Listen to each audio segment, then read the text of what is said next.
Et pour cette édition, nous retrouvons quasiment toute l'équipe, une bonne partie en tout cas. Franck aux manettes, Adèle qui arrive, Maëlys, Richard et puis notre invité du jour, notre partenaire du jour, Régis Le Sommier. Bonjour Régis, merci d'être avec nous. Bonjour Liselotte. On va parler de Trump ce matin. Aujourd'hui, c'est son investiture, mais il n'a pas attendu cette investiture pour agir pour influencer en tout cas la géopolitique mondiale. Aujourd'hui, beaucoup pointent du doigt la responsabilité de ces démarches dans le cessez-le-feu entre le Hamas et Israël, puis cette libération d'otages qui a eu lieu hier. Est-ce que vous pensez que la suite, ce serait potentiellement le terrain ukrainien ? Oui, alors j'ai choisi d'essayer d'explorer ou on va dire, de tracer certaines hypothèses autour de Trump et l'Ukraine. Mais avant, si vous me permettez, je voulais reprendre J'ai découvert ça ce matin en faisant ma revue de presse, un article du New York Times, en fait une révélation du New York Times. Vous savez, l'administration Biden est sur le départ. Oui. Et hier, on assistait au dernier jour du secrétaire d'État Anthony Blinken. Et ce matin, le New York Times nous apprend qu'en novembre 2022, le chef d'état-major des armées américaines, le général Milley, qui à l'époque, moi que je suivais beaucoup sur Internet, j'étais toujours assez surpris, vous savez, dans le concert guerrier auquel on avait droit, vous aviez quelques voix discordantes et souvent ce chef d'état-major de l'armée américaine vous expliquait qu'il paraîtrait difficile à l'Ukraine de reprendre la Crimée, de reprendre le Donbass, mettant des hypothèses, on va dire, basses sur les perspectives de victoire ukrainienne, alors que tout le monde célébrait, ou en tout cas s'apprêtait à célébrer une défaite de la Russie.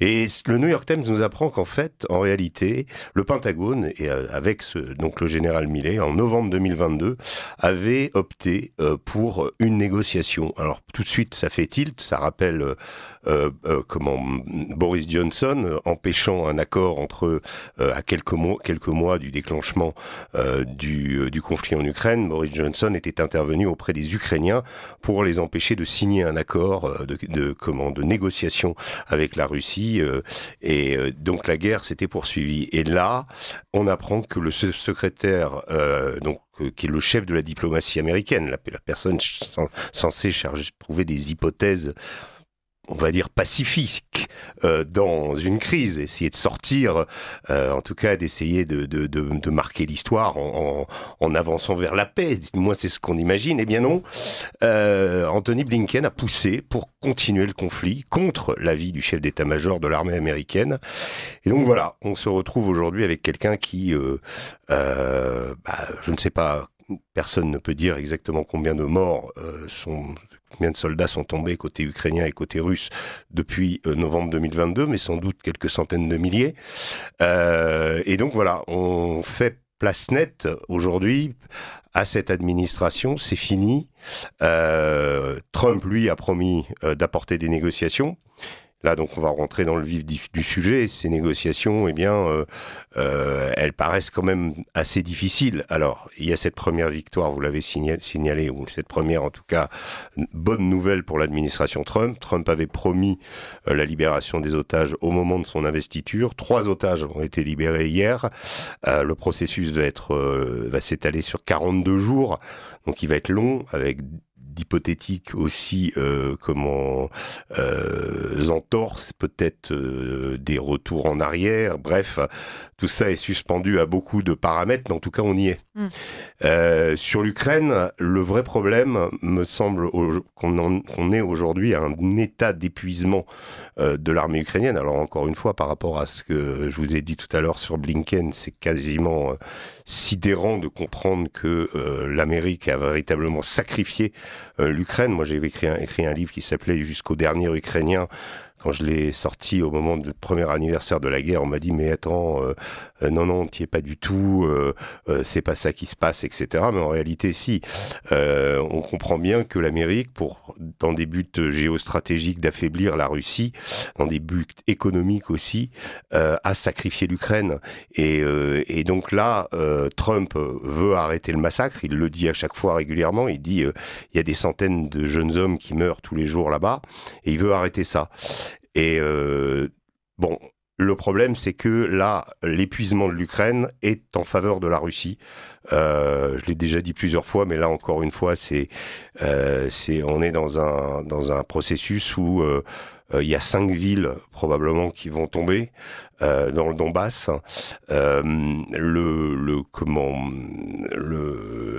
La présence ukrainienne sur le territoire russe à Koursk tente à s'amenuiser et on est quasiment, les Russes vont rentrer dans une autre zone administrative, dans une autre région qui est l'oblast de Dniepro. Donc ça veut dire que les Russes vont dépasser le Donbass bientôt en termes de territoire reconquis et que plus on attend aujourd'hui, plus l'Ukraine perdra du terrain. Et ça, les Russes le savent. Donc, on sait que Trump et Poutine ont prévu de se rencontrer, qu'il y a des équipes de part et d'autre qui échangent des hypothèses, des choses qui ont été proposées, plus ou moins, un gel du conflit. Reste en suspens la question du statut de l'Ukraine dans le futur, puisque pour les Russes, c'est inacceptable que l'Ukraine rejoigne l'OTAN. Donc il est évident que je pense que les États-Unis ne vont pas proposer ça. Poutine veut que l'Ukraine devienne une zone neutre. Est-ce que c'est acceptable pour l'Occident et au vu des moyens investis dans cette guerre en Ukraine? Est-ce que ça ne signifie pas, si Trump accède aux demandes de Poutine, une capitulation en race campagne et donc un affaiblissement de l'Occident? Donc bref, tout est sur la table. L'interrogation est totale. Maintenant, vous l'avez vu avec les otages, avec Trump, on n'est jamais à l'abri d'une surprise. Il a le vent en poupe. On le sent bien. Même côté ukrainien, le président Zelensky a essayé par 3 fois de demander d'assister à l'investiture de Donald Trump, mais il n'a pas eu une réponse favorable aucune de ces fois. Donc ça veut dire quoi? Ça veut dire que oui, Trump rentre dans un rapport de force avec Zelensky pour sans doute lui faire accepter des termes qui ne plairont pas aux Ukrainiens, ça c'est quasiment certain. Maintenant, est-ce que la grande inconnue, ça reste Poutine, maître de l'échiquier de la guerre, et c'est lui qui va décider puisque son armée a le vent en poupe. Voilà. Alors, son armée a le vent en poupe, mais il est quand même obligé d'aller chercher des Nord-Coréens pour battre sur le front ukrainien. Et par ailleurs, du côté de Gaza et de la Palestine et d'Israël. Est-ce que véritablement c'est uniquement Trump qui peut être crédité de la libération de ces otages, ou est-ce que l'administration Biden, avec Blinken, n'a véritablement rien fait? Non, alors, vous avez raison pour la deuxième partie. Je répondrai sur la première. Moi, je mets un bémol sur la question de l'utilisation des Nord-Coréens en infanterie sur le saillant de Souja à Koursk. Il n'y a aucune preuve actuellement, et beaucoup d'experts très sérieux le soulignent. Pour moi, ça me paraît être une donnée emphatique de façon une emphase qui a été faite de façon à montrer que le conflit s'internationalisait. Les Nord-Coréens ont fourni des armes. Moi, j'ai eu l'occasion de constater ces fournitures d'armes lors d'un reportage. Je suis tombé sur des obus nord-coréens qui avaient été fournis à l'armée russe et qui étaient utilisés comme artillerie, du 152 mm. Donc ça, je peux vous le concrétiser puisque je l'ai vu.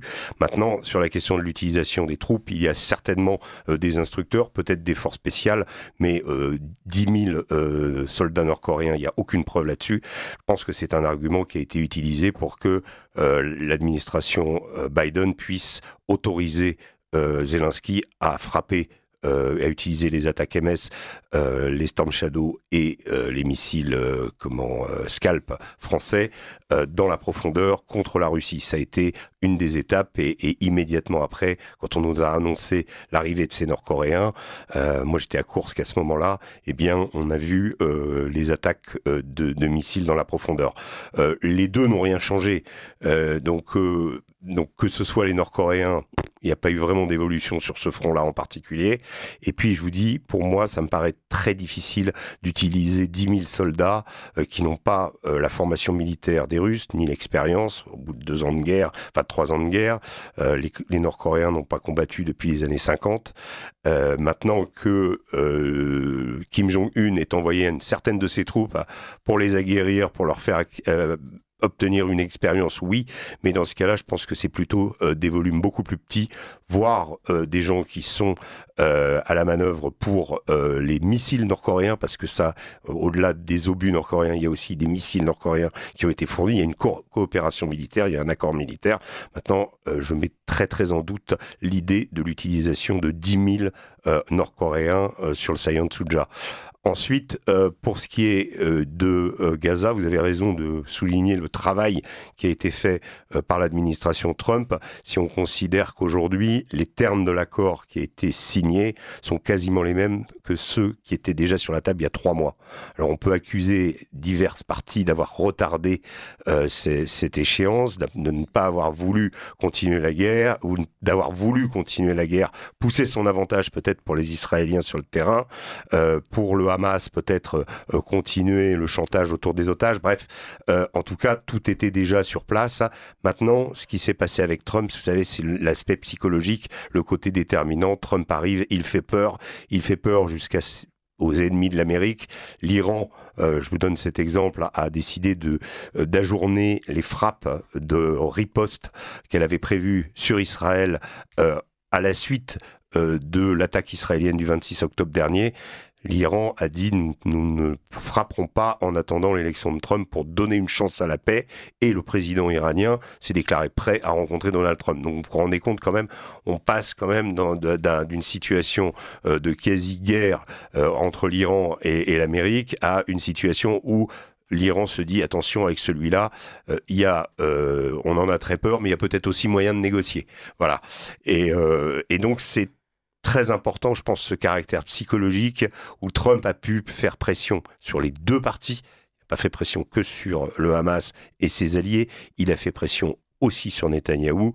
Et donc, il y a eu un accord à l'arraché, un accord qui, on le voit bien, est quand même pour les Israéliens à la fois un soulagement puisqu'ils vont revoir les otages, mais aussi un coût énorme puisque plus de 1000 terroristes palestiniens vont être libérés, dont des gens absolument dangereux, permettant au Hamas de montrer, de célébrer. Et hier, on voyait des choses absolument incroyables, des militants du Hamas avec des types qui prenaient des selfies autour.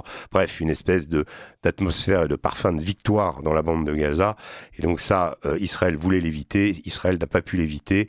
Quelque part, c'était inévitable. En tout cas, c'est un accord qui a un goût amer pour l'État hébreu.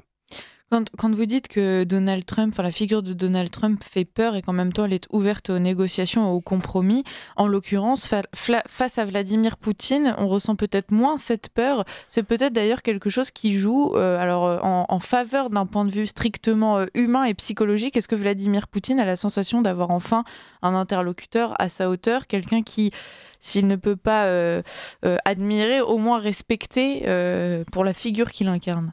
Écoutez, à partir du moment où vous avez quelqu'un qui est de la trempe de Donald Trump, qui est un peu le nouveau shérif en ville, qui vient vous dire « je suis prêt à négocier avec vous et il faut arrêter la guerre », quelque part, d'un point de vue de Poutine, qui ne cesse depuis des dizaines d'années, et surtout depuis qu'il est au pouvoir, de faire que la Russie soit reconnue et qu'il y ait un véritable pacte de sécurité entre l'Occident et la Russie, c'est tout à l'avantage de Poutine, évidemment, de dire oui. Et on est dans une époque où l'autocrate a le vent en poupe. Alors, ça paraît aberrant de dire ça, ça paraît transgresser nos démocraties et autres, mais la vérité, elle est là, que vous preniez Netanyahou, Erdogan, Poutine et plein d'autres, Mohamed Sissi en Égypte, à chaque fois, c'est le retour de l'homme fort. Le retour de l'homme fort. Vous avez les Trump d'Amérique du Sud, Jair Bolsonaro, Javier Milei, tous ces gens-là sont des forts en gueule, défendent leur pays, leur souveraineté, et c'est cette philosophie politique qui aujourd'hui a le vent en poupe dans le monde. Alors, que cette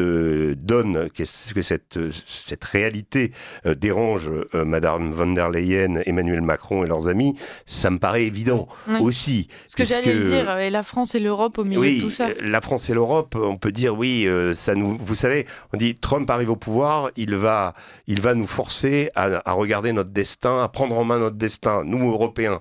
Mais en réalité, quand vous regardez ce qui est en train de se passer en Europe, moi j'ai été surpris.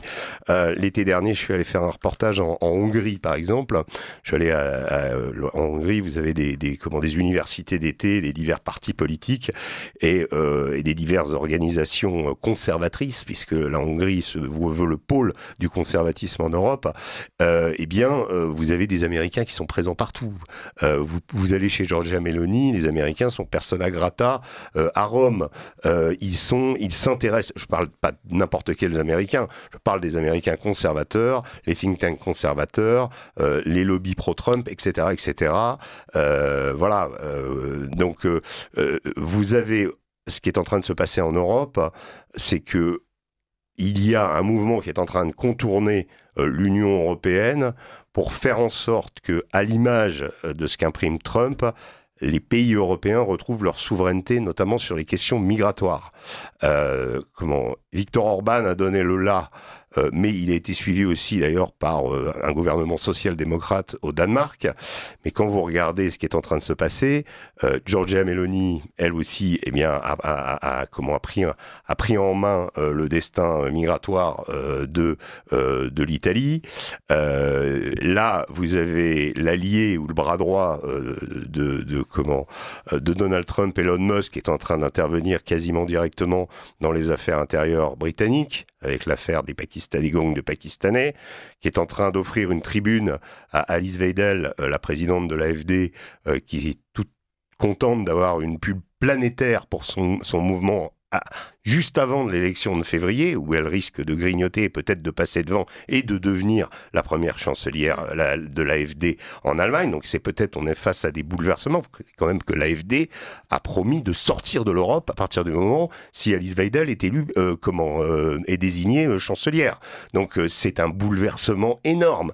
Donc qu'est-ce qui est en train de se passer? C'est que les conservateurs avec Trump sont en train de tailler des croupières à l'Union européenne et que, face à ça, oui, en effet, il faut peut-être réagir, mais il faut peut-être réagir différemment et qu'aujourd'hui, ce que Trump nous montre, c'est que, on n'a pas été capable en Europe de s'unir, on n'a pas été capable de faire une politique de défense, on n'a pas été capable d'assumer nous-mêmes notre propre sécurité. Trump l'avait dit dans ses, je dis pas qu'il a raison sur tout, mais dans les derniers, souvenez-vous, en 2016, quand il était président, il avait déjà dit qu'il voulait sortir de l'OTAN. Pourquoi il voulait sortir de l'OTAN? Parce qu'un jour, il a lu le New York Times probablement un matin et il a constaté que l'Allemagne achetait son gaz et son énergie aux 2/3 à la Russie et que l'Amérique assumait l'entière sécurité de l'Allemagne. Il dit c'est pas normal, on va pas assurer la sécurité de l'Allemagne via l'OTAN et être les seuls contributeurs ou les plus gros contributeurs de cette sécurité quand l'Allemagne achète toutes ces hydrocarbures et fait une part de sa richesse économique à nos adversaires. Donc il y a un truc très logique chez Trump, mais chez nous, il n'y a pas de truc logique. Il y a une volonté idéologique qui reste inscrite autour du principe européen et en réalité, on est le maillon faible de tout ça. Je vous parlais de ces autocrates qui repointent le nez un peu partout dans le monde, des pôles qui sont en train de se dessiner quand Trump fait jouer cette petite musique du Groenland, du Canada, du canal de Panama, ça veut dire quoi? Ça veut dire que on retrouve la doctrine Monroe, on retrouve le principe du précaré, et que à partir du moment où si les États-Unis prennent contrôle, par exemple, du Groenland, ce qui est une hypothèse pas tout à fait fausse. Au départ, ça paraît être une blague. C'est Trump avec sa grande gueule. En fait, en réalité, non. Ça correspond à des réalités économiques. Alors que ça se fasse au niveau administratif, que le Groenland devienne une dépendance des États-Unis, on n'en est peut-être pas là. Mais en tout cas, économiquement, au niveau des bases militaires, au niveau des routes commerçantes, des routes commerciales, la fameuse route du Nord-Ouest, aujourd'hui, avec le réchauffement climatique, là, on a aujourd'hui un boulevard pour raccourcir considérablement les échanges planétaires. Alors, Trump promet de reprendre le canal de Panama aussi, mais le canal de Panama, dans les années qui viennent, va avoir de moins en moins de fret passer là-bas, parce que ces routes vont s'ouvrir, elles sont plus prises par les glaces, ou très peu de temps par an, et donc tout ça est très important. Il y a aussi, évidemment, les ressources énormes qui existent au Groenland. Donc Trump lance l'idée, et ensuite, après, les choses avancent. Mais ça veut dire quoi? Ça veut dire qu'on est dans un ensemble où, face à la Chine, qui est le grand affrontement qui va se produire, moi je ne crois pas qu'il y aura de guerre entre les États-Unis et la Chine autour de Taïwan. Je pense que ça, c'était une lubie de l'administration précédente. Je pense qu'il va y avoir un énorme bras de fer commercial, énorme, avec chacun va essayer de tirer la couverture à lui. Ça va être effectivement le pôle de crispation dans les années qui viennent, mais comme Trump est un homme de deal, il a déjà prévu beaucoup de choses. Les Chinois sont loin d'être idiots aussi, et donc je pense que tout ça va s'harmoniser dans une espèce de retour d'un monde multipolaire. Et nous, l'Europe, là-dedans, il va falloir qu'on trouve une manière d'exister où on revient à nos souverainetés réciproques, où on arrive à trouver une sorte d'Europe des nations. C'est une idée qui avait été émise il y a quelques années, mais l'Union européenne telle qu'elle fonctionne aujourd'hui n'est absolument plus en adéquation avec ce monde. On ne peut plus se permettre d'être dans des délires idéologiques qui vont contre nos intérêts. Chacun aujourd'hui recherche ses intérêts. C'est De Gaulle qui le disait, hein, une nation n'a pas d'amis, elle n'a que des intérêts. Mais c'est à nous de suivre ce principe et de continuer et de tracer notre voie. Il y a quand même quelque chose de paradoxal dans la manière dont Trump agit avec l'Europe. D'un côté, bien sûr, nous sommes très heureux que l'Union européenne, en tant qu'institution impérialiste, destructrice des nations, soit affaiblie. Mais de l'autre côté, on est évidemment très troublé par le fait que Trump trouve un intérêt à faire ressurgir les nations. Est-ce que l'Europe puissance, qui n'a pas réussi à exister et qui en même temps était la promesse d'un fédéralisme insupportable, ne devient pas une solution par rapport à, malgré tout, un impérialisme américain qui, s'il favorise l'Italie, l'Allemagne, etc., va surtout contribuer à affaiblir en fait l'Union européenne et donc affaiblir toutes les puissances européennes par la même voie. Mais Trump ne va pas nous faire de cadeaux. C'est une évidence.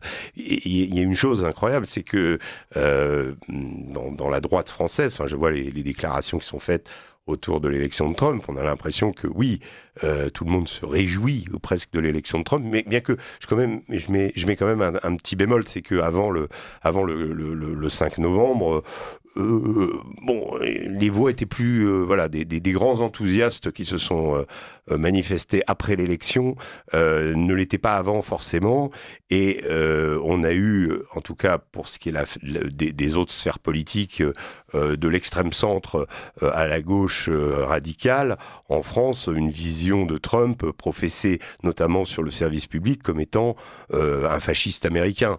On l'a dénoncé comme tel. Il y a eu des émissions du service public sous la houlette de Thomas Negaroff, au moins 3 émissions nous expliquant les racines fascistes de Trump, et certains journalistes français avaient été jusqu'à faire un lien entre le fait qu'il tenait un de ses meetings au Madison Square Garden à New York et le fait qu'en 1932, dans ce même Madison Square Garden, enfin une salle similaire juste à côté, les fascistes américains s'étaient rassemblés. Voilà, donc on nous expliquait que Trump en fait le faisait en souvenir des nazis américains en gros.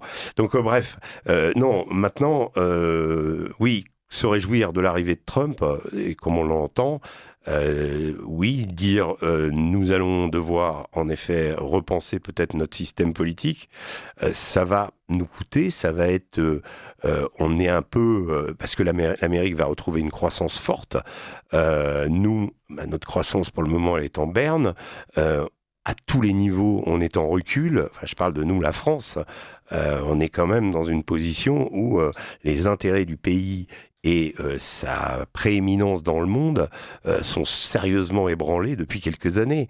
Moi, je vois, par exemple, le degré...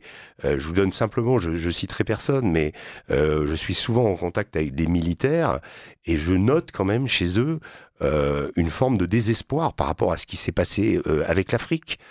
Par rapport au recul total de la France. Imaginez le Sénégal qui annonce qu'il va débaptiser les rues des noms français, tout l'héritage français en Afrique disparaît. Et vous avez quand même beaucoup de militaires qui ont servi, beaucoup de nos soldats qui sont morts même contre les djihadistes en Afrique, au moins une cinquantaine. Et nous sommes partis la queue entre les jambes, nous avons complètement plié bagages, nous avons quitté le Tchad, nous avons quasiment quitté tous les pays, la Côte d'Ivoire. Aujourd'hui, au niveau de l'armée française, c'est quelque chose, il y a d'énormes interrogations sur où nous allons, quelle est la pertinence de la France dans le monde, qu'est-ce que nous voulons faire, est-ce que nous voulons rester noyés dans cet espace européen. Alors on nous dit, vous savez, à tous les niveaux, on nous dit, ben oui, mais la France doit être exemplaire parce qu'elle fait partie des piliers de l'Europe, mais l'Allemagne...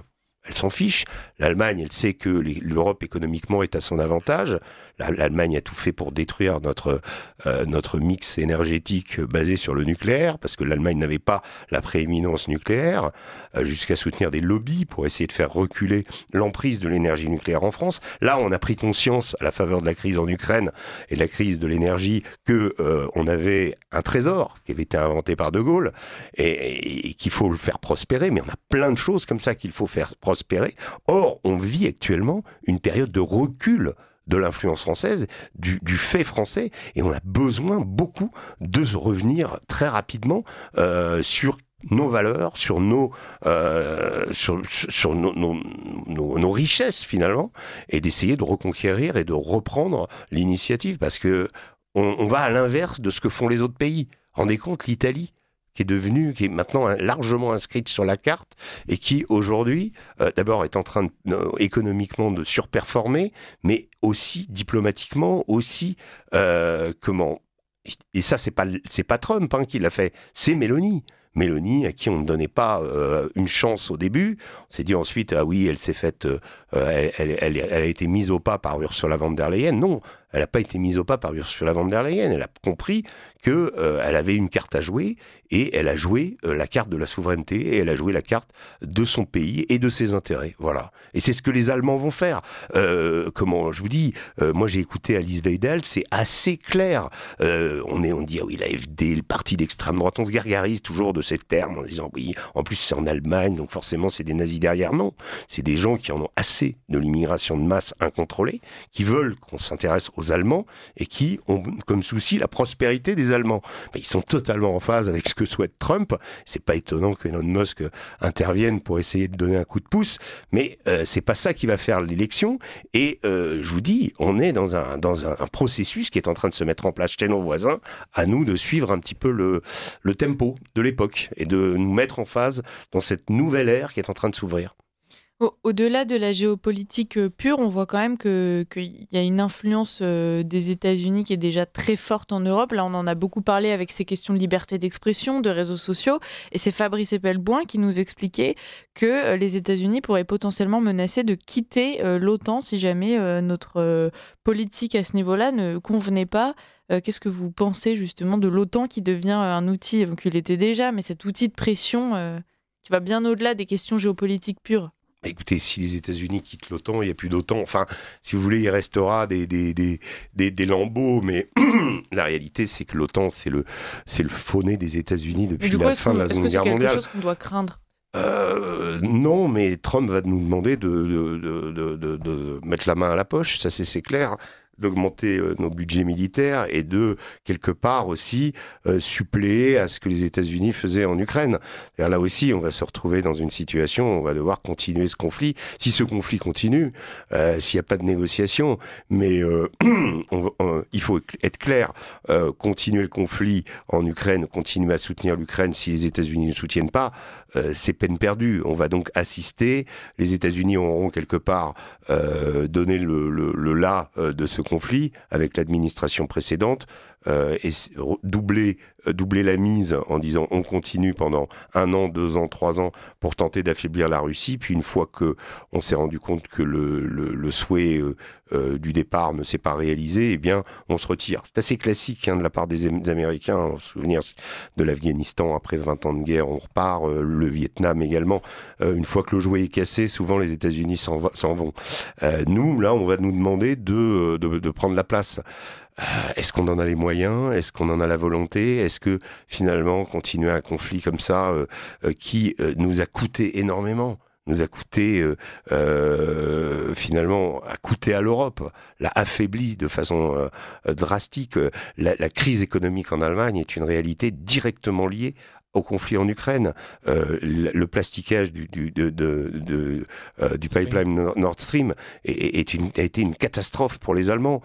On commence à entendre des voix. J'entendais Oscar de la Fontaine expliquer, leader de la gauche allemande, expliquer que oui, tout était que ce Nord Stream, c'était pas la Russie qui l'avait voulu, c'était l'Allemagne, et que c'était à l'intérêt de l'Allemagne. Le Deutsche Qualität, il était basé sur le gaz à bon marché importé de Russie. C'est ça.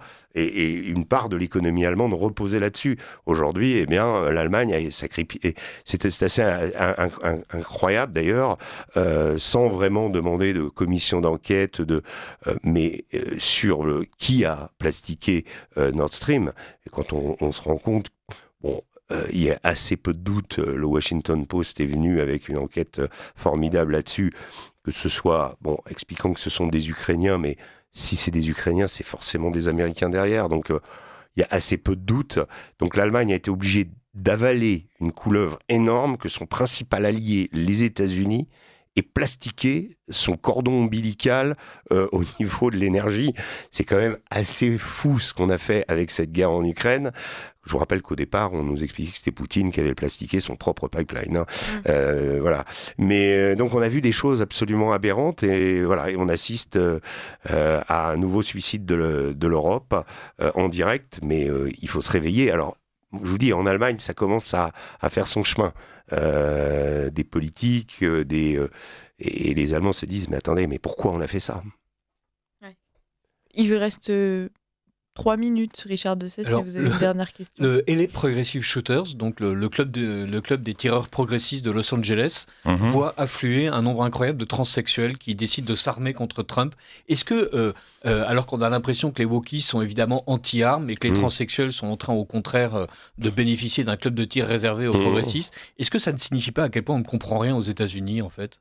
La dimension guerrière des États-Unis, elle est marquée d'abord dans la Constitution, un premier amendement, on est The Right to Bear Arms, hein, qui est longtemps souvent débattu, l'omniprésence de la NRA, qui est un lobby ultra puissant. Dès qu'un élu local commence à demander un contrôle, ne serait-ce que le nombre de cartouches qu'on peut mettre dans un AR-15 ou de le diminuer, eh bien tout de suite il est battu aux élections parce que la NRA intervient et il se retrouve dans une position affaiblie et on lui fait un bad buzz. Ça, c'est la réalité américaine. Ensuite, je crois qu'aux États-Unis, il y a plus d'armes que d'habitants en circulation. Enfin, 300 millions à peu près. Et donc, donc il n'y a pas que les républicains qui en possèdent, non, en fait. Non, bien sûr. Je crois que c'était Tim Walz, le colistier de Kamala Harris, qui était très fier, qui est chasseur, et qui était très fier de ses armes, qui avait été choisi d'ailleurs pour essayer justement d'un peu... Parce que c'est quand même surtout les républicains qui en ont, qui sont plus... mais oui, les démocrates aussi. Oui, ce côté on va s'armer, on va se défendre, de toute façon ça va être la guerre civile. Il y a de ça aux États-Unis, hein, toujours. On sent qu'il y a toujours et une polarisation tellement extrême ces dernières années que même si, on va dire, les partisans démocrates aujourd'hui ont pris un coup sur la tête avec l'élection de Trump, parce que la marge de l'élection de Trump ne laisse aucun doute. C'est pas comme la première fois qu'il a été élu, il n'avait pas obtenu le vote populaire, il avait obtenu le vote des délégués, donc il y avait une forme de contestation possible. Là, il rafle tout, la Chambre, 10 secondes, le Sénat, pardon, et donc il arrive absolument conquérant. Mais oui, il y en a qui vont rentrer en dissidence. Je ne crois pas que ça fasse. Je crois pas que le lobby des transsexuels armés soit quelque chose d'extrêmement. Enfin, la communauté des transsexuels armés soit quelque chose d'absolument très très important aux États-Unis, même si ils font beaucoup de bruit. On va suivre de toute façon toutes les réactions à cette investiture. Merci beaucoup Régis Le Saunier d'avoir été avec nous ce matin. Merci aussi à toute l'équipe. Et puis on vous retrouve au moins lundi prochain, si ce n'est avant, pour parler donc de ce dossier américain.